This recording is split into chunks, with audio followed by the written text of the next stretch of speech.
खत्म। याद है कौन सा था? Yes, concept was regarding semi variable cost, और वेरिएबल फिक्स और सेमी वेरिएबल का कॉन्सेप्ट हमने पूरा का पूरा पढ़ा था। और मैं एक बार याद दिला देता हूँ, हमने कौन से एग्जाम्पल से बात को किया था शुरुआत?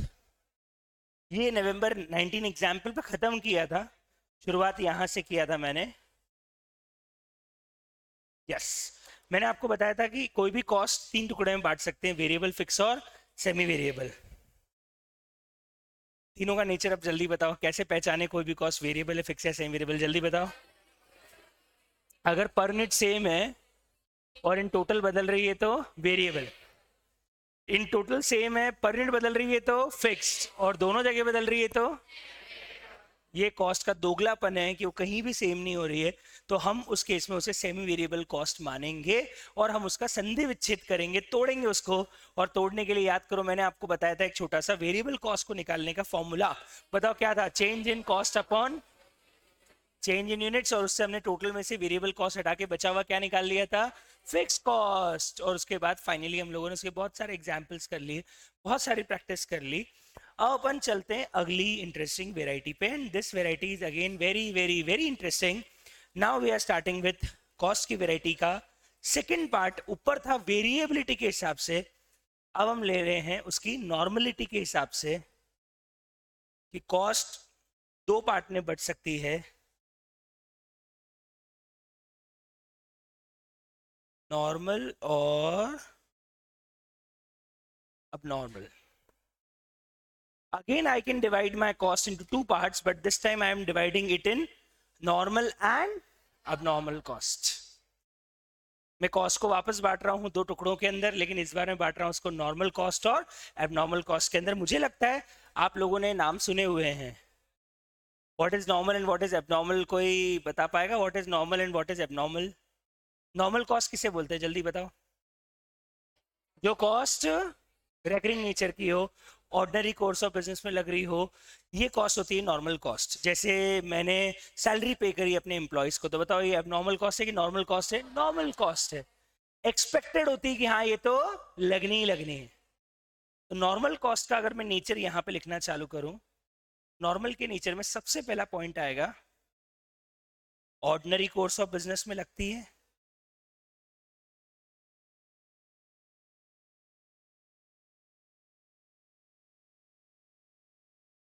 दूसरा है, ये कॉस्ट एक्सपेक्टेड होती है, मतलब बिजनेस को मालूम होता है कि ऐसी कोई कॉस्ट हमें लगेगी ही लगेगी। तीसरा खास नेचर होता है कि ये कॉस्ट रेकरिंग नेचर की होती है। और सबसे खास बात तो अब है जो मैं आपको बताने वाला हूं, शायद आप लोगों को ये पता होगा, कौन सी कॉस्ट को कस्टमर से लेते हैं और कौन सी कॉस्ट को कस्टमर से नहीं लेते हैं। मतलब ऐसी कॉस्ट जो कि नॉर्मली लगने वाली है, ऑर्डिनरी कोर्स में लगती है, बार बार लगेगी, क्या आप उसे कस्टमर से नहीं लोगे? ऑफ कोर्स, अगर मुझे एक प्रोडक्ट को पैक करने में पैसा लग रहा है तो बताओ पैकिंग का पैसा कस्टमर से लूंगा कि नहीं लूंगा? लेना पड़ेगा। इसलिए इंटरेस्टिंग चीज है, ये कॉस्ट प्रोडक्शन से चार्ज होती है। मतलब जब हम एक प्रोडक्ट की कॉस्ट कैलकुलेट कर रहे होते हैं, तब इस कॉस्ट को भी हम उस कॉस्ट में जोड़ते हैं, प्रोडक्ट की कॉस्ट में इंक्लूड होता है ये कॉस्ट। मतलब अल्टीमेटली इसका इम्पैक्ट आपकी कॉस्ट पर और आपकी प्राइस पे आएगा। और इसके बहुत सारे एग्जाम्पल्स मैं ले सकता हूँ।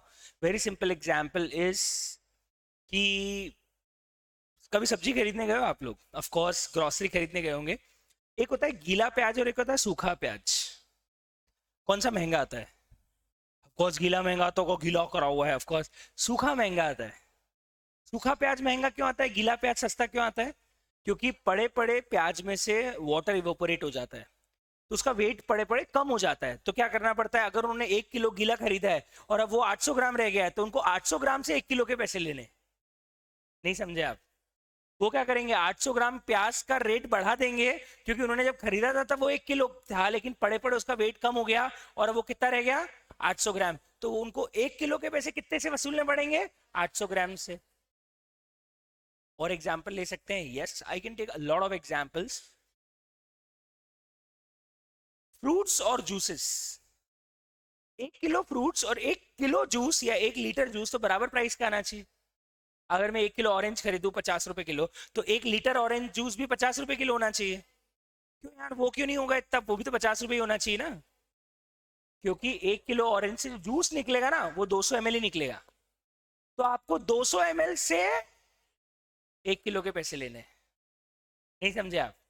मतलब जो 800 ग्राम वेस्ट हो गया है, 600 ग्राम वेस्ट हो गया है, वो कचरा निकल गया है, वो छिलका निकल गया है, वो उसका सारा वो जो गुदा है वो बाहर आ गया है, उसका पैसा कस्टमर देगा क्या? ऑफ कोर्स देगा। किससे देगा? जूस से देगा, क्योंकि नॉर्मल लॉस है। आ रही है बात समझ में?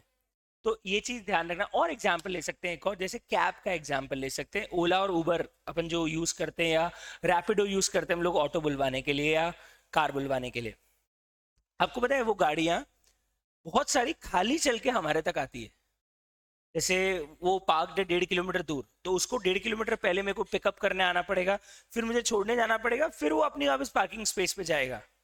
तो आपको पता है 1.5 किलोमीटर उसका जो रन हुआ, उसका पैसा हमारा जो किलोमीटर काउंट करता है उसमें जोड़ते हैं क्या वो लोग? कहाँ जोड़ते हैं? आपका जब जब आप बैठोगे वहां से राइड चालू करते हैं, जहां से वो आते हैं वहां से राइड चालू करते हैं। तो फिर आप जहां से वो आते हैं वहां से राइड चालू करते हैं, कि हम जहां से बैठेंगे वहां से राइड चालू होती है? पहले डिसाइड कर लो क्या होता है एक्चुअल में। जहां से हम बैठेंगे वहां से वो लोग राइड चालू करते हैं, कि जहां से वो आते हैं वहां से राइड चालू होती है? जहां से हम बैठते हैं वहां से राइड चालू होती है। मतलब जितनी गाड़ी खाली चली है ना, अल्टीमेटली वो तो वेस्ट है, एक तरह का लॉस है कि नहीं उनके लिए? पर ये लॉस नॉर्मल है।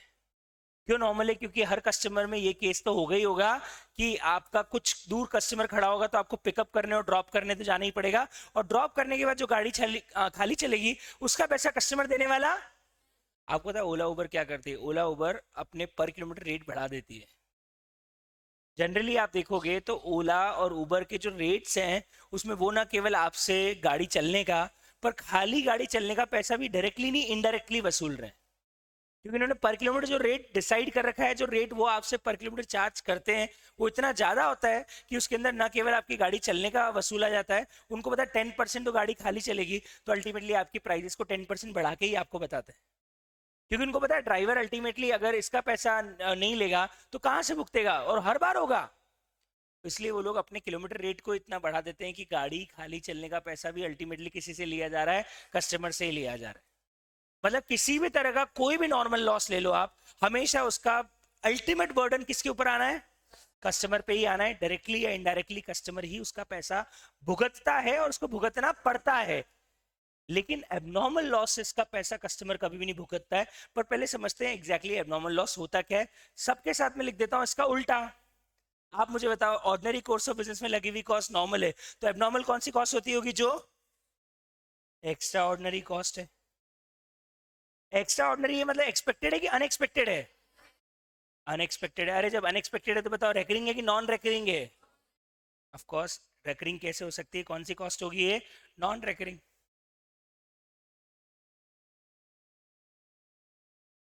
मेन बात है सर, इस कॉस्ट का क्या होता है? मैंने उस दिन भी शायद ये लाइन आपको बताई थी कि अगर कोई कॉस्ट एबनॉर्मल है तो हम हमेशा मानते हैं कि ये कॉस्ट पगला गई है। याद है?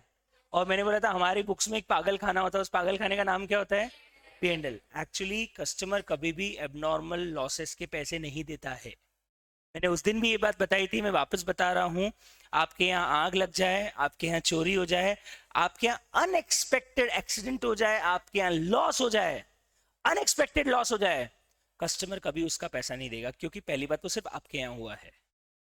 कस्टमर सिर्फ प्राइस लॉयल्टी रखता है। जब तक आप उससे कम कीमत लोगे तब तक वो आपका है। एक बार आपने कीमत बढ़ा दी तो वो आपका नहीं है। हमारे देश में, इंडिया में एक बहुत बड़ी प्रॉब्लम है। हमारे यहाँ बहुत सारे स्टार्टअप आए और फेल हो गए। पता है क्यों फेल हो गए? क्योंकि उनको लगा कि हमारे यहाँ, मतलब पूरी दुनिया में जो होता है वो यहाँ हो, कि एक बार पहले सस्ता दे के आदत डालो और उसके बाद महंगा कर दो, तो कस्टमर को आदत हो जाएगी, फिर वो नहीं छोड़ेगा और पैसे देगा। उनको नहीं पता कि इंडिया में अगर आपने प्राइस बढ़ाई और सामने एक आदमी और आ गया तो किस प्राइस पे? कम प्राइस पे, तो हमको स्विच करने में बिल्कुल टाइम। उनको नहीं पता कि हम 15 मिनट तो ये डिसाइड करने में लगा देते कि जोमेटो से ऑर्डर करें कि स्विगी से। आ रही है बात समझ में? आपको बता दूं, एक मैंने केस स्टडी पढ़ी थी इसके बारे में, और वो केस स्टडी ये थी कि इंडिया में ना फूड डिलीवरी कंपनीज कभी भी बहुत ज्यादा सब्सक्रिप्शन फीस या अच्छा प्रॉफिट नहीं कमा पाएगी। इसके ऊपर एक केस स्टडी थी मेरी।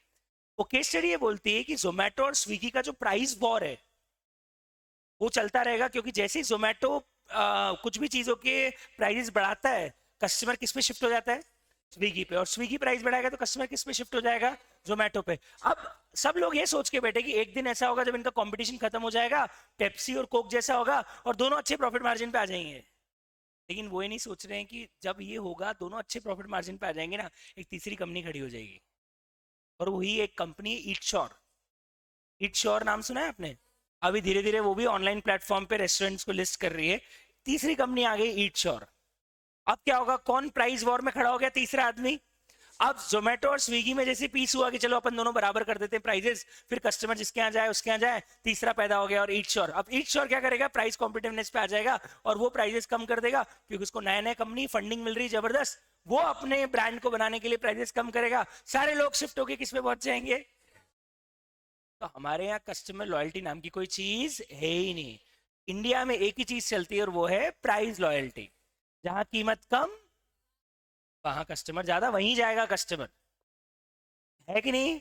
यस, क्योंकि हमारे पास समय की कोई कमी नहीं है। बहुत कम समय, 24 घंटे भगवान ने बाहर वालों को दिए होंगे, हमको तो 48 घंटे दे रखे है ना। तो हम पूरा समय बराबर व्यर्थ करते हैं।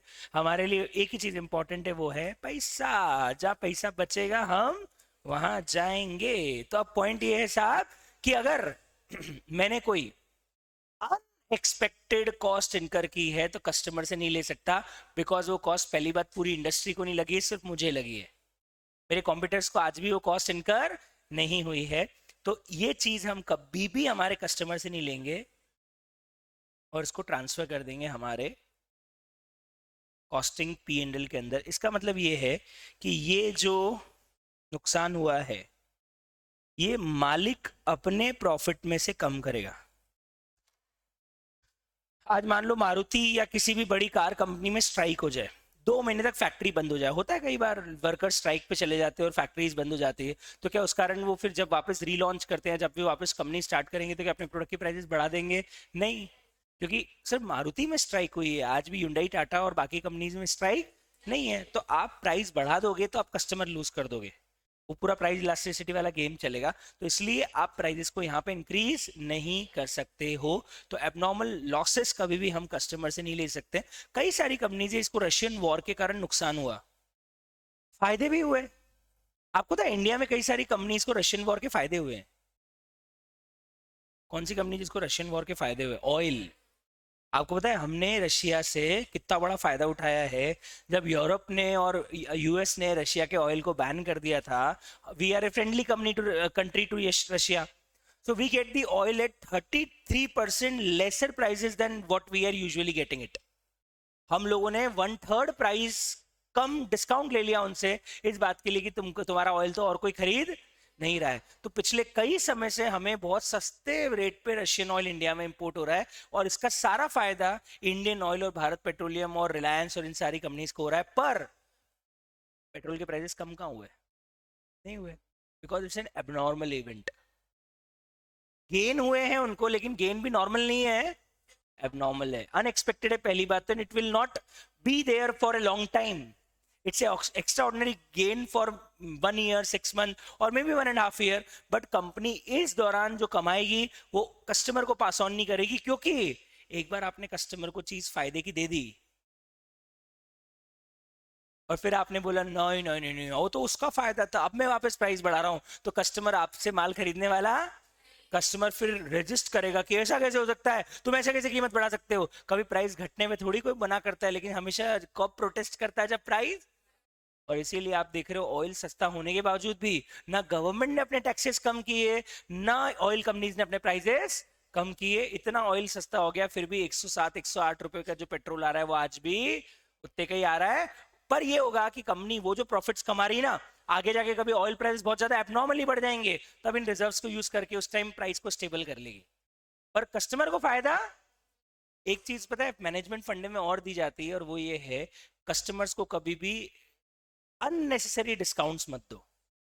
Once the customer get used to it, next time he will not be ready to pay higher prices.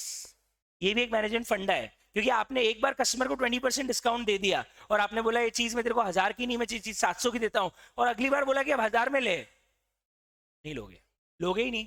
क्यों नहीं लोगे? क्योंकि आपको पता है कि एक बार तो मैंने चीज कितने में खरीदी है, 700, उसी चीज के वापस 1000 देने वाला नहीं हो। आजकल पता है इंस्टाग्राम पे कई सारी कंपनी जो फ्री में सैंपल्स भेज रही है।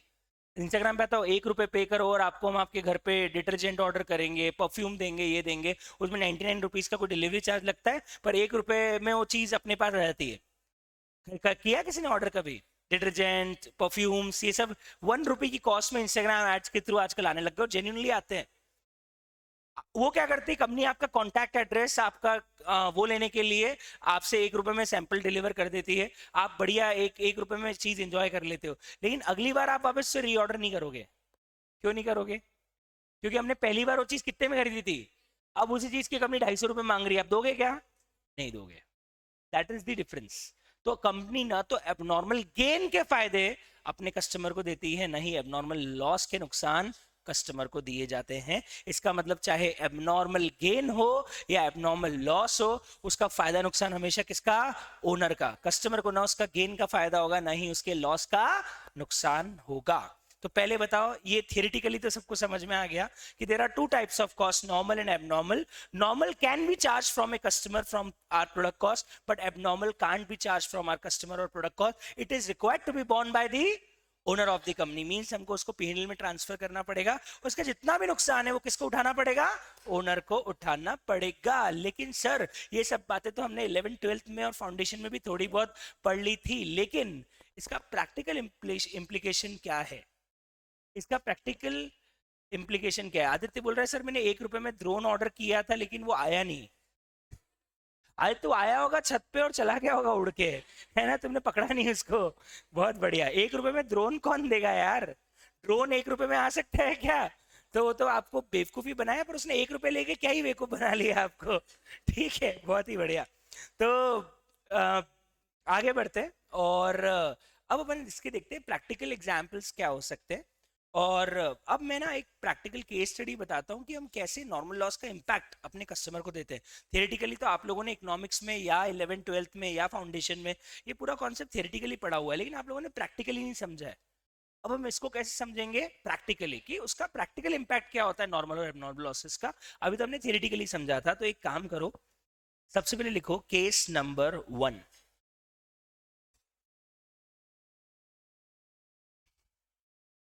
बहुत ही बढ़िया, बढ़िया। चलिए, केस नंबर 1, इसमें आप लिखिए सबसे पहले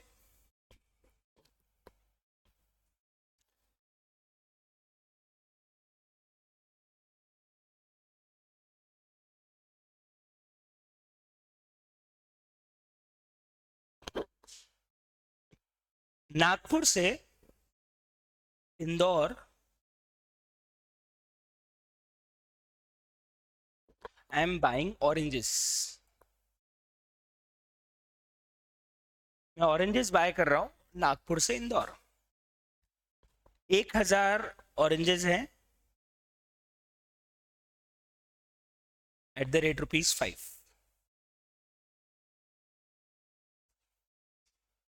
एक कंटेनर के अंदर या एक उनका जो कंसाइनमेंट होता होगा उसके अंदर वो 1000 संतरों का एक कंसाइनमेंट भेजते हैं और एक संतरा 5 रुपए का पड़ता है। मीन्स सामने वाले को 5000 रुपये हमको देना है, इंक्लूडिंग मान लेते हैं ट्रांसपोर्टेशन जो भी है। अब ये संतरे इंदौर आएंगे, of course by way of इधर रेलवे और बस और ट्रेन या सॉरी ट्रक, इन्हीं के थ्रू आएंगे।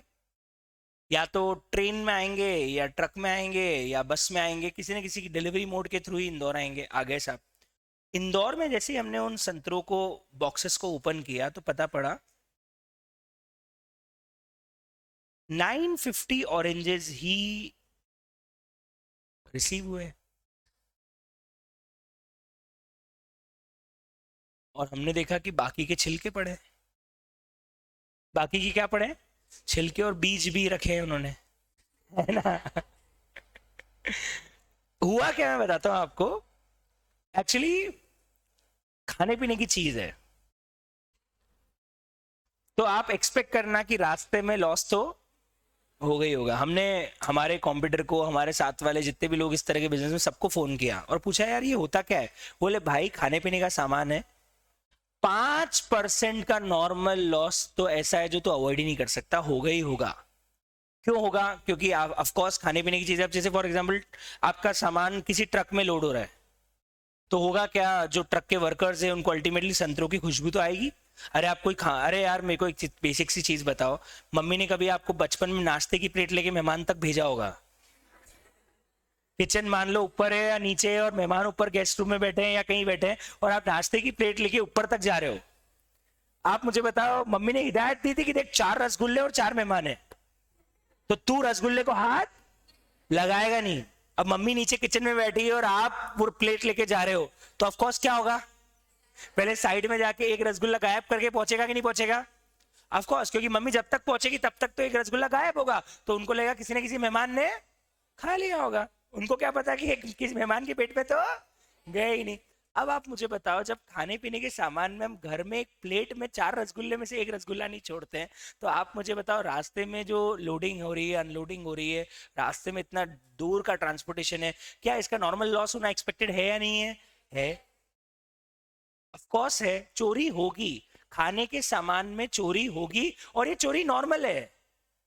हर रेस्टोरेंट को पता है कि अगर आपने काजू किचन में रखे हैं तो जितने काजू काजू करी में जाएंगे उसके आधे काजू शेफ के पेट में भी जाएंगे। हर बार चक्के डालता है वो, जैसे राजा को खाना बना के खिला रहा हो, काजू चक्के डालता है, काजू के साथ अच्छा है डाल दो, ठीक है। तो 4 काजू अगर काजू करी में गए तो 2 काजू उसके पेट में भी गए, ये रेस्टोरेंट को पता है। इसीलिए कई सारे, जैसे एक रेस्टोरेंट है गुरु कृपा, हम, मेरे को याद है जब हम पढ़ते थे तब हम वहां बहुत जाते थे, तो मैंने नोटिस किया था अगर आपने काजू करी सब्जी ऑर्डर करी ना, तो वो वेटर पहले मालिक के पास जाएगा, गिन के 12 काजू गिन के मालिक देगा और वो अंदर जाके सब्जी में डलवाएगा। मैंने तो देखा था, मुझे नहीं पता अभी होता है कि नहीं होता है। और वो बस स्टैंड वाला जो गुरु कृपा था, जो एकदम थोड़ा फैंसी का ऑपोजिट रेस्टोरेंट है ना, तो उस रेस्टोरेंट में तो मैंने देखा था जब हम पढ़ते थे तो पैसे नहीं होता था यार, तो ऑफ कोर्स वो 100 70 80 रुपए में कौन खाना खिलाता था, बोले सब गुरु कृपा होटल चलते हैं, पार्टी हो जाएगी वहां पे। तो मुझे याद है कि हम काजू करी ऑर्डर करते थे तो वेटर पहले जाता था मालिक के पास में और गिन के उसको 8 या 9 काजू ऐसे निकाल के देता था, अंदर ले आता था और अंदर ले जाके काजू करी में डलवा के बाहर लाता था। फिर मैंने एक बार गिने भी कि गए कितने और आए कितने, है ना, ठीक है। तो प्रॉब्लम ये है कि खाने पीने के सामान में नॉर्मल लॉस तो होगा, of course होगा, you can't avoid it, it's an avoidable loss. So there is a normal loss of 5%, we can assume here that there is a normal loss of 5%. तो यहाँ पे अपन मान लेते हैं कि हमारा कितना नॉर्मल लॉस है, 5% का नॉर्मल लॉस है। So in each and every consignment there is an expected loss of 5%, whether it's a loss of because of any theft or any reason, any tampering, anything, but there will be a loss of 5% in each and every consignment. So now I also wants to earn a profit of 20% on cost. Of course I am doing a business, so I need some profit amount as well. अब मैं चाहता हूं कि मैं अपने oranges पे cost का 20% profit भी बनाऊं, प्रॉफिट के लिए बिजनेस कर रहा हूं मैं। आपको बताना है कि एक ऑरेंज में कितने का बेचूं, दैट्स माय क्वेश्चन। आराम से सोच समझ के जवाब देना। अब मैं प्रैक्टिकल बता रहा हूं कि हो क्या रहा है। मैं वहां से 1000 ऑरेंजेस बुलवा रहा हूं, but I am not getting 1000 oranges, I am only getting 950 oranges. You need to find out how much should be the sale price per orange. 6 rupees। ध्यान रखना नॉर्मल लॉस है, नॉर्मल लॉस का burden customer पे जाता है, normal loss का burden customer पे जाता है। सोच समझ के जवाब दीजिएगा, क्या इसका आंसर देना चाहते हैं सोचिए और मुझे जवाब दीजिए। What should be the sale price, जल्दी बताओ क्या आ रही सेल प्राइस? 6 रुपीज, 6.31 या 32, 6.31 समथिंग। यस, कैसे आ रही है मैं बताता हूं आप लोगों को। आई थिंक आप लोग सही हो, लेकिन मैं बता दूं वो कैलकुलेशन कैसे होगा। हम लोग जब भी कॉस्ट पर यूनिट निकालेंगे या पर ऑरेंज निकालेंगे, तो what I will do is, of course I have spent 5000 rupees for buying these oranges, मैं इसको डिवाइड बाय 1000 ऑरेंजेस नहीं करूंगा, मैं इसमें से 50 ऑरेंजेस माइनस कर दूंगा और मैं बोलूंगा कि 5000 का बर्डन, 1000 नहीं 950 लोग बियर करेंगे तो एक ऑरेंज की कॉस्ट कितनी आ जाएगी? 5.26। चेक कर लेना, सही है क्या? और इसमें मैं ऐड करूंगा कितना profit margin? 20%। So how much will be the sale price? 6.31। पहले देख लो ये कैलकुलेशन समझ में आ रहा है कि नहीं आ रहा है। हमेशा मुझे पूरे कॉस्टिंग में फंडा ध्यान रखना है, नॉर्मल लॉस कभी भी कॉस्ट का बर्डन नहीं उठाएगा, क्योंकि वो लॉस है। आप उसको कॉस्ट बांट भी दोगे तो वो कॉस्ट कहीं और से लाके आपको दे नहीं पाएगा। तो ऑफ कोर्स आपको नॉर्मल लॉस को हटा के बर्डन उठाना पड़ेगा। वेरी गुड एग्जाम्पल, आप अपने पेरेंट्स के लिए नॉर्मल लॉस है क्योंकि आप खर्चा तो करवा रहे हैं, लेकिन अभी आप कॉस्ट की रिकवरी, मतलब पैसा तो खर्च हो रहा है, आप कमाऊ हो कि उड़ाऊ हो? अभी अभी के लिए आप क्या हो, कमाऊ कि उड़ाऊ? अभी आप उड़ाऊ हो, आप पैसा उड़ा रहे हो, आप पैसा कमा के नहीं दे रहे हो। तो पेरेंट्स के लिए अभी आप क्या हो, एक तरह का नॉर्मल लॉस। क्या पता आगे जाके नॉर्मल लॉस कन्वर्ट होकर एक प्रोडक्टिव यूनिट बन जाए, पर अभी के लिए क्या है? Normal loss. अब मुझे बताओ, आपकी मम्मी भी कमाती है, आपके फादर भी कमाते हैं, दोनों इक्वल स्पेंड करते हैं। अगर आप घूमने गए उनके साथ और ग्रुप में गए घूमने, तो बताओ खर्चा कितने लोगों का बटेगा? आप भी हो और आपके मम्मी पापा भी, कितने लोगों में बटेगा? 3 का खर्चा आएगा। पर मुझे बताओ डिवाइड कितने में होगा? 2 में। क्या ऐसे बोलेंगे अच्छा तू भी निकाल तेरा कंट्री? नहीं, वो पेरेंट अपना आधा आधा बांटेंगे। आपका खर्चा भी अल्टीमेटली कौन बांटेगा? पेरेंट। तभी तो बोलते हैं कि फैमिली रेस करने के बाद खर्चे बढ़ जाते हैं। खर्चे क्यों बढ़ जाते हैं? उनके खर्चे नहीं बढ़ते, एक उड़ाऊ यूनिट पैदा हो गई है। उस उड़ाऊ का पैसा अल्टीमेटली किसको देना है? कमाऊ यूनिट को देना है। तो क्या होगा? पर यूनिट कॉस्ट अपने आप बढ़ के आगे। यही हुआ, 5 रुपए का ऑरेंज था, लेकिन इन 1000 ऑरेंजेस में से 50 इनके बच्चे थे। क्या थे, कमाऊ की उड़ाऊ? तो इनको पता था जो भी खर्चा होना है वो डिवाइड 1000 में नहीं होना है, डिवाइड 950 में होना है। तो एक ऑरेंज पे बर्डन बढ़ के 5 रुपए की जगह कितना आ गया? 5 रुपए 26 पैसे का। ये 26 पैसे उस 50 ऑरेंजेस के नॉर्मल लॉस के कारण बढ़ा है। अदरवाइज एक ऑरेंज तो 5 का ही, पर एक ऑरेंज 5 रुपए 26 पैसे का क्यों हो गया? क्योंकि 1000 में से 50 कौन निकल गई? उड़ाऊ। तो कमाऊ कितनी बची? 900।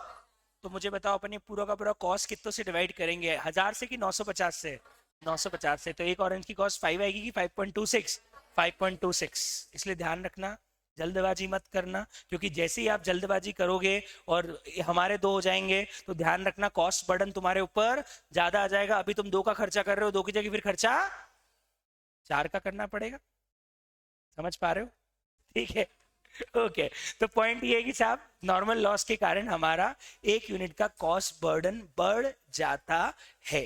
And now the sale price is not 6, it is 6.31। Got it? Case number 2।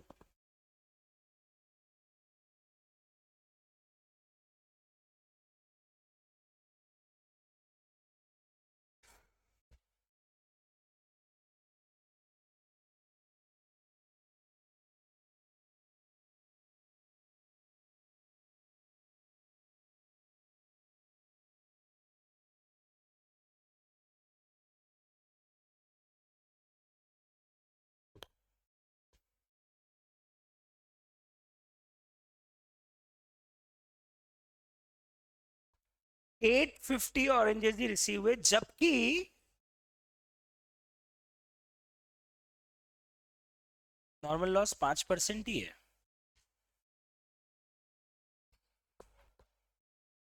हजार ऑरेंजेस की जगह 850 ऑरेंजेस ही रिसीव हुए, जबकि देखा जाए तो नॉर्मल लॉस कितना है? ओनली 5%। कंपनी अभी भी प्रॉफिट 20% ऑन कॉस्ट चाहती है। अब यहाँ पे आपको 2 चीजें निकालनी है। ऑफकोर्स सेल प्राइस पर ऑरेंज तो निकालनी है, जैसे आपने निकाला था वैसे ही इसमें एक और चीज निकालनी है।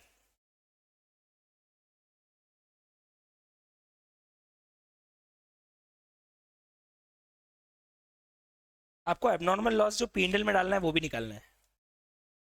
हो जाओ चालू, फटाफट फटाफट फटाफट करके बताओ।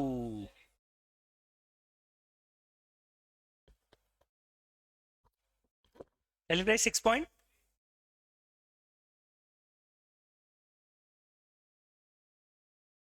ओके, एक बार सब लोग ट्राई करो और मुझे बताना इस केस में what should be the selling price and what should be the amount transfer to P&L। जल्दी जल्दी जल्दी बताइए क्या होगा इसका आंसर।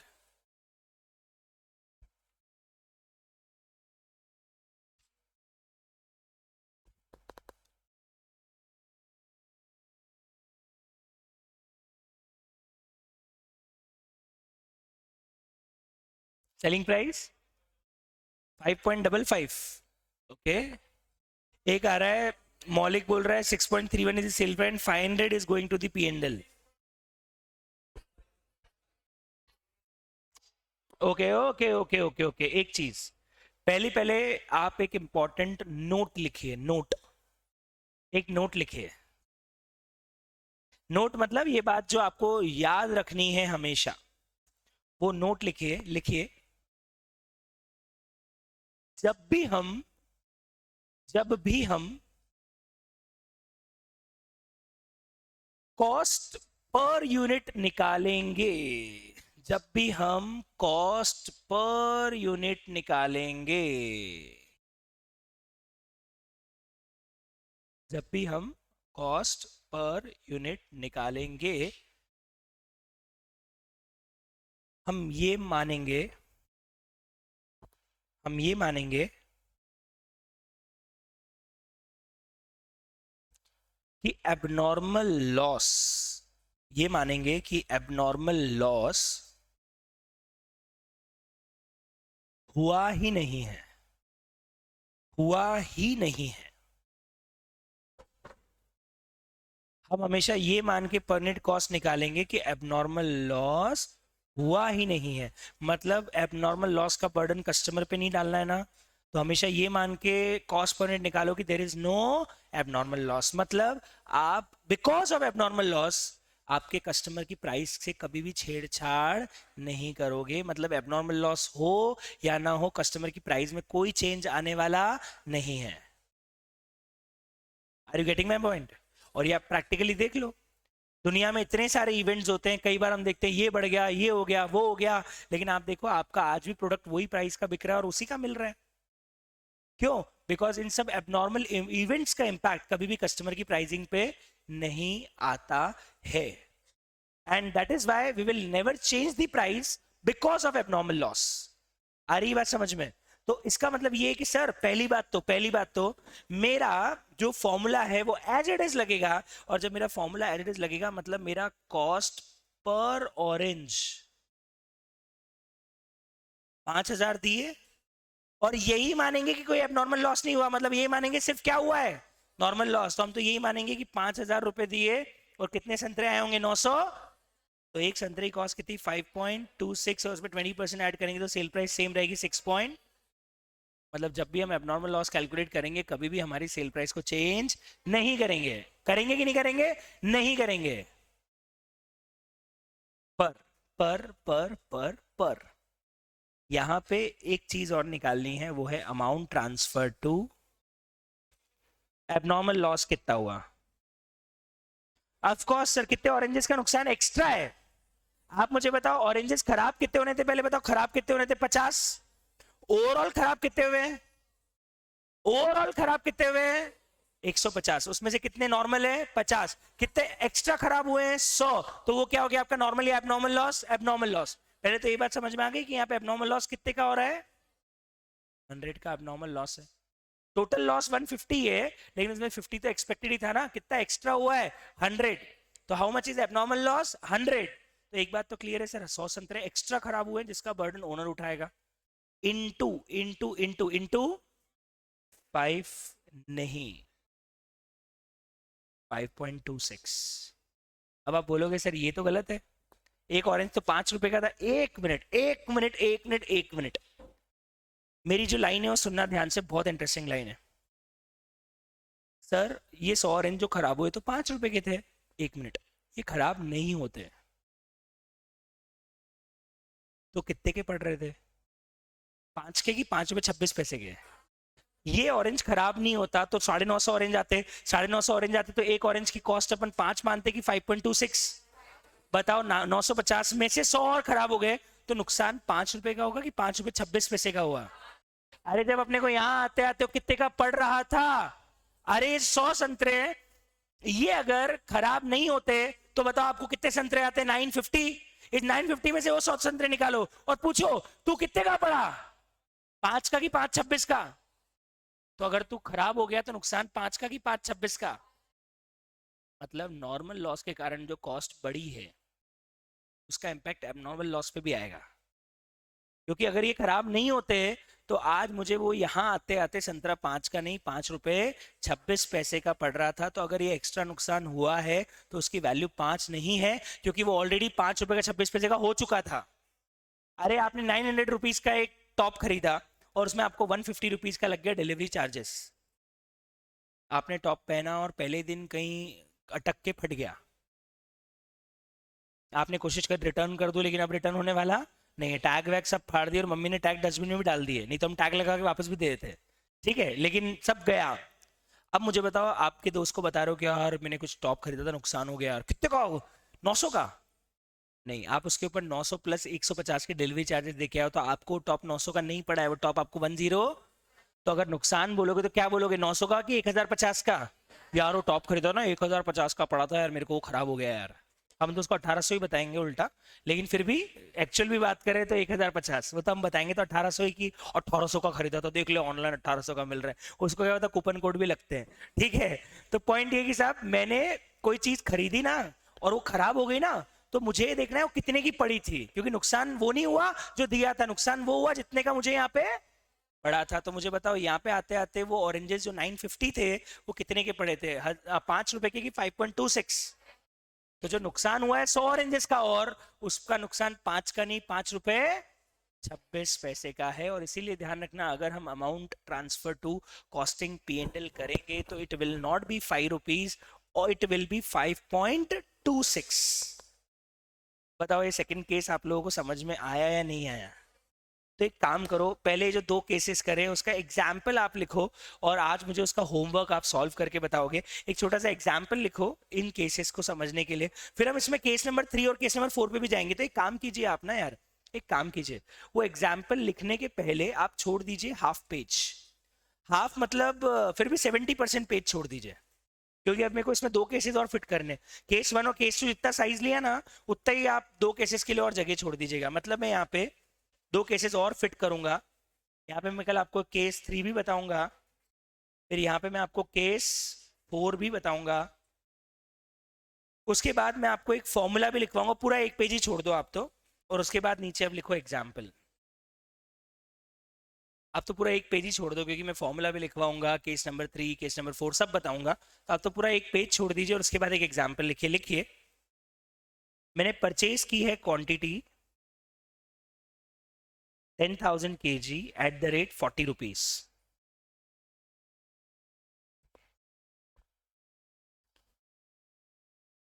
उसमें ट्रांसपोर्टेशन भी लग गया है मुझे 20,000 का, मतलब 4 लाख की चीज है। 4 लाख की चीज में मुझे 20,000 का तो ट्रांसपोर्टेशन कॉस्ट भी लग गया है। नॉर्मल लॉस दिया है 10% का, जबकि एक्चुअल लॉस हो गया है 1500 kg का।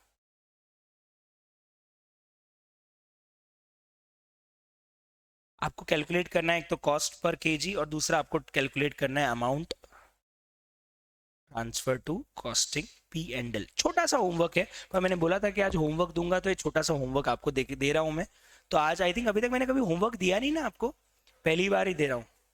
तो मुहूर्त में चीजें बिगाड़ना मत, पहली बार होमवर्क नहीं करके आओगे तो अपशगुन हो जाएगा, पहले ही बता रहा हूँ मैं तुम लोगों को, है ना। तो इसलिए चुपचाप होमवर्क करके आइएगा और इसका आंसर निकाल के आइएगा। 2 मिनट का क्वेश्चन है, कभी भी करके इसको निपटा के आना, कल अपन इसके आंसर टैली करेंगे। क्वेश्चन समझ लो अच्छे से।